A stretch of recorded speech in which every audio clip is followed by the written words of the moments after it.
مباراة ريال مدريد وليفربول في دوري أبطال أوروبا. المباراة ستقام اليوم ومباراة مليئة بالأحداث. سوف يخرج فريق ويصعد فريق آخر.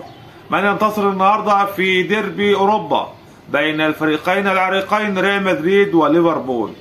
كل هذا سنتحدث عنه، ولكن في البداية لو أنت أول مرة تزورنا في القناة ما تنساش تشترك في القناة وتفعل زر الجرس، كمان تعمل لنا لايك كومنت وصلي على النبي صلى الله عليه وسلم. فاصل ثم نواصل.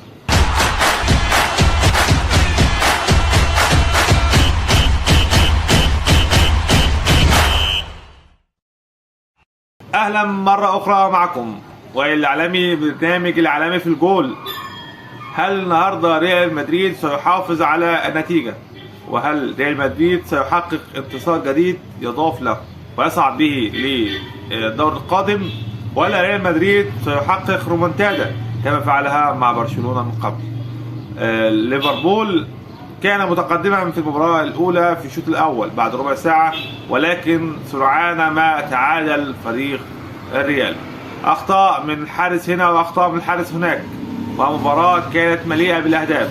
7 أهداف في مباراة واحدة في مباراة ديربي أوروبي، والمباراة ستقام في تمام 9 مساء على ملعب السانتياغو برنابيرو، والمباراة على قنوات بين سبورت. ومباراة من المباريات المهمة التي ينتظرها الجميع، مباراة نهائي مبكر ومباراة من العيار الثقيل ينتظرها الجميع حول أنحاء العالم. من سيفوز؟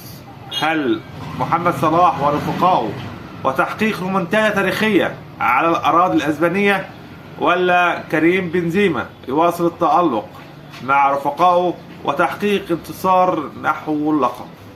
الريال متمرس في دوري الأبطال ويحقق انتصارات عظيمة. كل التوفيق للفريقين ومشاهدة لمباراة ممتعة، ثم الحديث بعد اللقاء في الأمور الفنية. السلام عليكم.